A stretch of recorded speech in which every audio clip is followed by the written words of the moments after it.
Mon cœur, mon amour, mon cœur, ça dégouline d'amour. C'est beau mais c'est insupportable, c'est un pudding bien lourd. De mots doux à chaque phrase, elle est bonne ta quiche amour.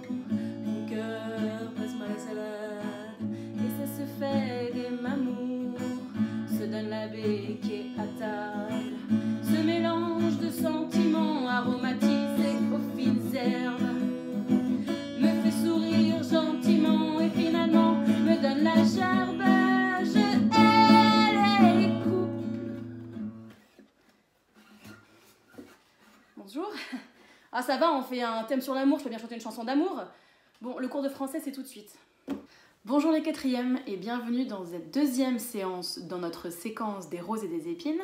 Donc dans la première séance, nous avons étudié le mythe d'Orphée et les origines de la poésie lyrique. Donc je vous rappelle que dans notre séquence, nous allons donc parler de la manière dont les poètes expriment l'amour, qu'ils soient heureux ou malheureux. Et donc dans cette deuxième séance, nous allons étudier d'où vient l'amour, comment est-ce que naît l'amour. Donc nous allons étudier un mythe à travers deux poèmes. Donc je vous laisse prendre une nouvelle feuille simple, puisque sur la première feuille simple, je vous laisserai noter les corrections de la séance 1. Et pour être sûr d'avoir à cette place, vous prenez une nouvelle feuille simple à grands carreaux et vous notez séance 2, la naissance de l'amour, comme indiqué ici. Donc dans cette séance, pour découvrir la naissance de l'amour, nous allons étudier deux textes. Un texte d'Anacréon qui date de l'Antiquité, Anacréon étant un poète grec, et un texte de Pierre de Ronsard, un poète de la Renaissance, donc du XVIe siècle. Donc vous voyez que 2000 ans séparent ces deux poèmes et ces deux poètes, mais qu'ils parlent tous les deux du même sujet. Donc pour étudier ces textes, nous allons les lire ensemble avec 3 questions en tête. Je vous les lis. Première question, quel personnage rencontre-t-on dans les deux poèmes? Les deux poèmes parlent du même personnage mythologique. Deuxième question, quelle histoire raconte Anacréon? Quelle histoire raconte Ronsard? On va l'expliquer. Donc ça, on va lire les poèmes ensemble, on fera des pauses pour que vous puissiez comprendre de quoi les poètes parlent et comment est-ce qu'ils l'expriment. Donc ce sera une question principalement orale. Et puis la troisième question, où là, il faudra faire pause et réfléchir un petit peu de votre côté. Quelle réflexion sur l'amour le poète propose-t-il? Je vous montre les questions maintenant. Bien, donc maintenant que vous avez ces questions en tête, nous allons commencer à lire les textes ensemble. Donc nous allons lire le premier texte sur Eros du poète Anacréon. C'est un poète grec qui écrivait donc en grec.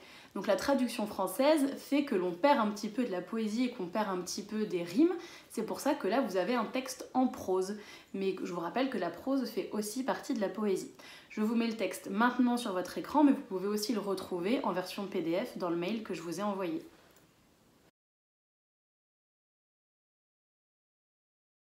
Donc faites en sorte d'avoir le texte sous les yeux, que vous ayez fait une capture d'écran depuis votre ordinateur, depuis votre téléphone, ou que vous ayez téléchargé le PDF pour pouvoir suivre correctement. On y va pour la lecture. Donc sur Eros du poète Anacréon. Récemment, vers les heures du milieu de la nuit, lorsque l'ours tourne déjà sous la main du bouvier et que tout le corps lassé par le travail goûte le sommeil, Eros survint et heurta à ma porte. Je dis « Qui frappe à mon seuil et me trouble dans mon sommeil ?» Il cria « Ouvre la porte et ne crains rien, car je suis un petit enfant et je suis errant par la nuit noire, tout mouillé par la pluie. » Je l'entendis, et plein de pitié, j'allumai la lampe et j'ouvris ma porte. Alors je vis un petit enfant qui avait un arc, des ailes et un carquois. Je l'approchai du feu, je réchauffai ses mains dans les miennes, et de ses cheveux j'exprimais la pluie. Pour lui, dès que la chaleur lui ranimait, il dit « Voyons si le nerf de mon arc n'a pas été détendu par la pluie. » Et aussitôt, il tendit l'arc et m'envoya une flèche en plein foie. Alors il sauta, riant aux éclats, et il me dit « Oh mon hôte, réjouis-toi, voici que mon arc n'a point de mal, mais ton cœur en gémira. » Alors je vous laisse relire le texte tranquillement ou le réécouter et réfléchir à ce qui se passe. Qui est le je? À qui est-ce qu'il parle? Et de qui est-ce qu'il parle? je vous rappelle, n'hésitez pas à faire pause pour y réfléchir. Prenez 2-3 minutes pour bien relire le texte et essayer de comprendre ce qui se passe dans ce texte. Bien, donc normalement vous avez dû y réfléchir. Donc c'est une histoire qui se passe la nuit. Vous voyez, lorsque l'ours tourne déjà sous la main du bouvier, on vous a dit que l'ours et le bouvier sont des constellations. Donc ça se passe de nuit. Donc c'est le poète Anacréon qui parle, d'accord, et qui raconte une histoire qui lui est arrivée où un petit garçon est venu chez lui. Un petit garçon particulier puisqu'il porte un arc, il a des ailes et il a un carquois. Donc le carquois, on vous dit que c'est le réceptacle où l'ustensile, l'outil dans lequel on met les flèches. Puis ensuite, Anacréon nous raconte que ce petit garçon rentre et lui tire une flèche dans le foie. Mais attention, regardez bien la dernière phrase. « Voici que mon arc n'a point de mal ». Alors là, attention, parce que c'est une vieille structure, une vieille tournure de phrase, mais « voici que mon arc n'a point de mal », ça ne veut pas dire que son arc n'est pas cassé, ça veut dire que son arc ne veut pas faire de mal. Par contre, il lui dit « mais ton cœur en gémira ». Donc vous voyez, il se fait tirer une flèche dans le foie, mais il nous raconte cette histoire. Ça veut dire que Anacréon n'est pas mort de cette flèche tirée dans le foie. Par contre, son cœur en gémira. Réfléchissez à ce que le cœur représente. Donc c'est évidemment l'organe qui nous permet de vivre, puisque c'est celui qui fait circuler le sang dans l'organisme, mais réfléchissez aussi à ce que le cœur représente. Le cœur, c'est les sentiments. D'accord ? Donc cette flèche ne va pas lui faire du mal physiquement, par contre, elle va lui faire du mal au niveau des sentiments. Réfléchissez à ça pendant qu'on lit le deuxième texte. Donc le deuxième texte est un poème en vers, celui-ci du XVIe siècle, écrit par Pierre de Ronsard. Donc la langue est un peu plus compliquée parce qu'on est en vers avec des rimes et comme vous allez voir sur votre écran, un vers n'est pas une phrase. Une phrase peut être déroulée sur plusieurs vers. Donc je vous mets le texte maintenant, pensez à faire soit une capture d'écran, soit à l'avoir sous les yeux en format PDF. Bien, donc vous avez le texte sous les yeux, donc on va lire ensemble, on va s'arrêter à chaque strophe. Une strophe c'est un paragraphe, donc là ça équivaut à 4 vers, 4 lignes, ok ? Dites-vous bien que ce texte-là parle du même personnage que le texte de Anacréon, donc réfléchissez à faire les liens. On y va, c'est parti. Le petit enfant Amour cueillait des fleurs alentour d'une ruche où les avettes font leurs petites logettes. Donc alentour, ça veut dire aux alentours. Les avettes, on vous dit que ce sont des petites abeilles. Et puis les logettes, les petits logements. Le suffixe « ette » voulant dire petit. Fille, fillette, maison, maisonnette. Du coup, qu'est-ce qui se passe ici? Je vous laisse 10 secondes pour réfléchir. Donc on a un petit enfant qui se promène vers des ruches avec des abeilles et puis il cueille des fleurs. Ok? Deuxième strophe. Comme il les allait cueillant, une avette sommeillant dans le fond d'une fleurette lui piqua la main douillette. Qu'est-ce qui se passe? 10 secondes.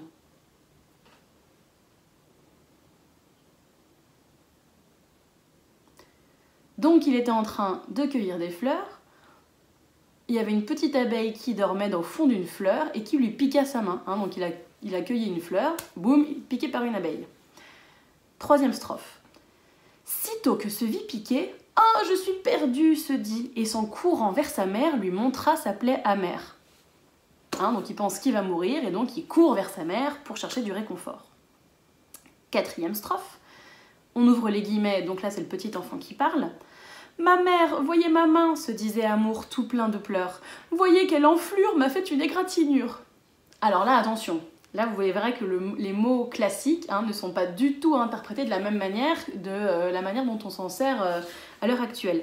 Donc ici, enflure ne veut pas dire l'insulte que vous connaissez, d'accord? Quelle enflure? Ici, il parle du fait que sa main est enflée parce qu'elle a été piquée par une abeille. Donc c'est le nom formé à partir du verbe enfler.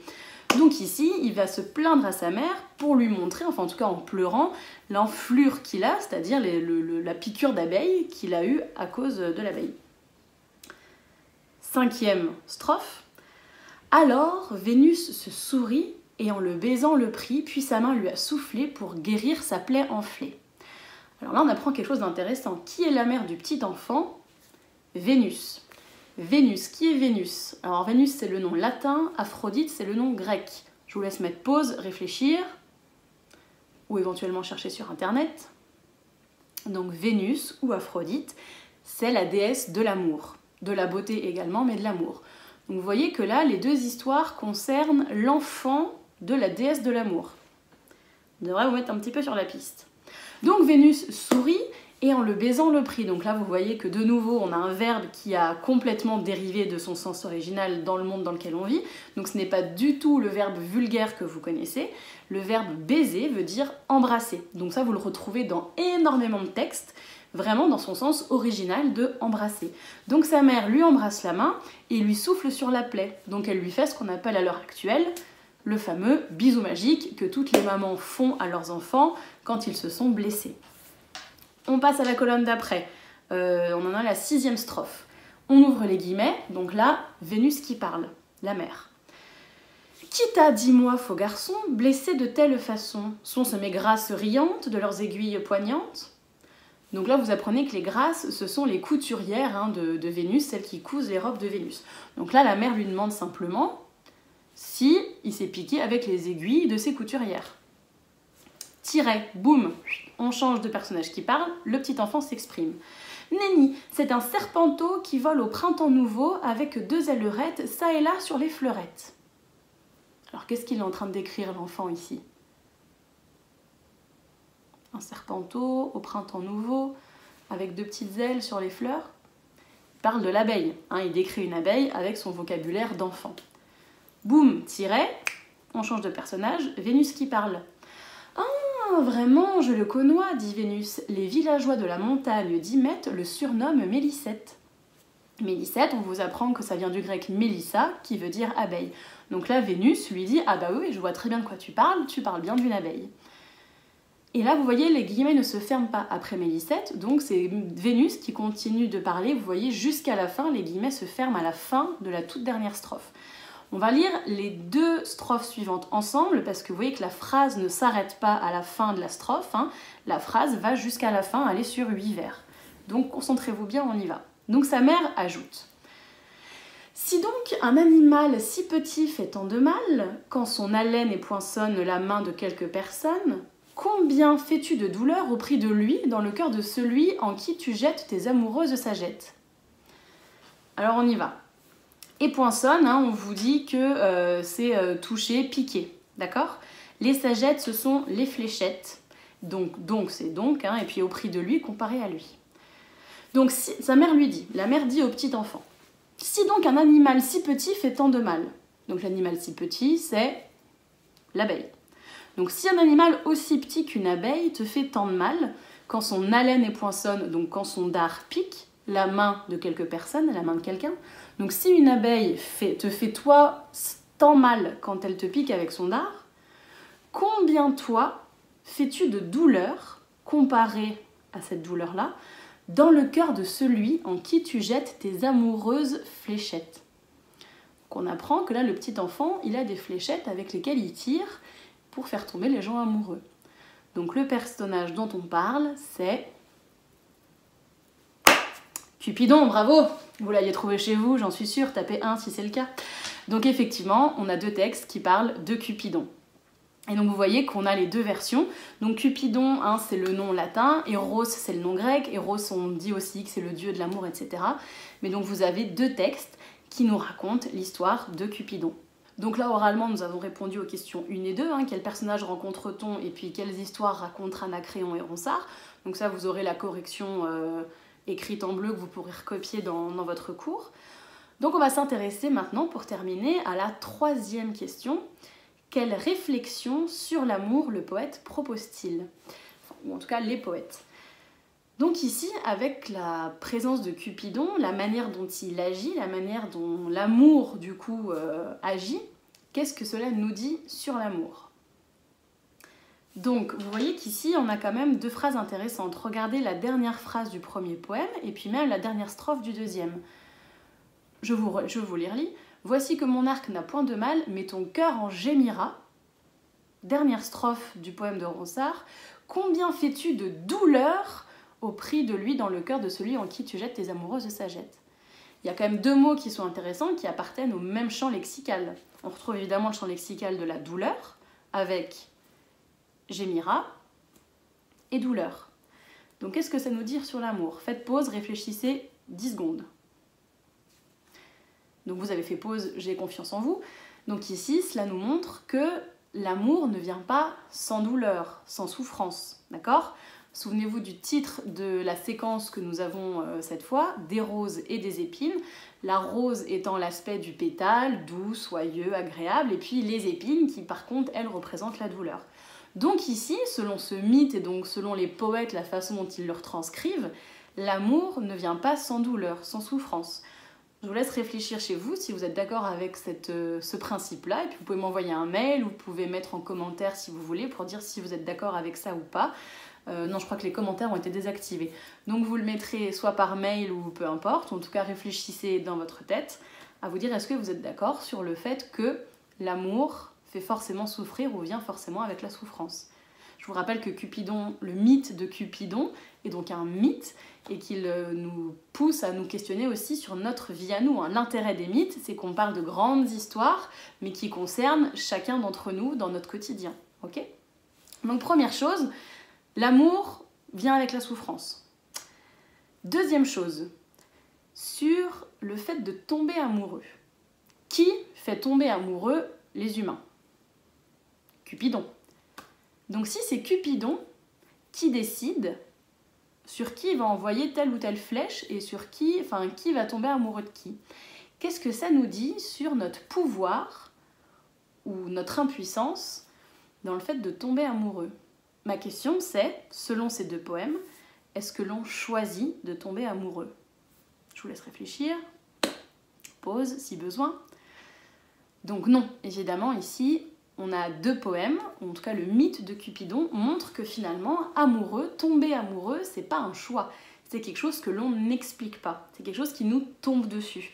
D'ailleurs, vous voyez l'expression que l'on a, tomber amoureux, c'est vraiment l'idée qu'il y a quelque chose qui nous tombe du ciel, le ciel représentant la divinité, les choses qu'on ne maîtrise pas. Dès qu'on parle d'un dieu ou dès qu'on parle de quelque chose d'un peu mystique, ça vient du ciel, que ce soit les dieux dans les religions monothéistes ou les dieux de l'Olympe, tout vient du ciel. Donc c'est quelque chose qui nous tombe un petit peu dessus.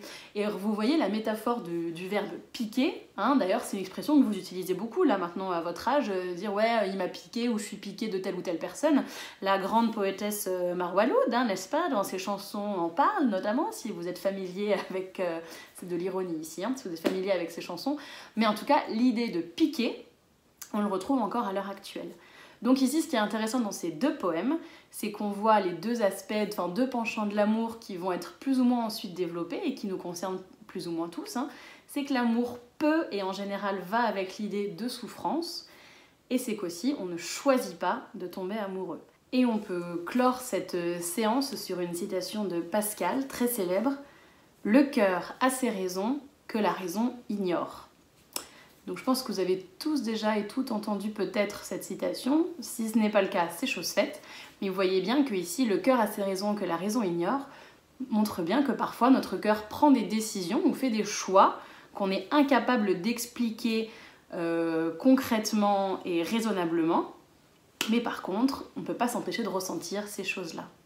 Très bien, donc notre séance 2 est terminée. Vous voyez, elle était assez courte. Là, le but, c'était juste de découvrir le mythe de Cupidon à travers la poésie et surtout que vous ayez ces idées en tête, notamment dans tous les poèmes lyriques que nous allons étudier dès la séance 3, dans lesquels les poètes développent vraiment ces aspects de l'amour, le fait qu'on ne choisit pas et que l'amour est souvent lié également à la souffrance.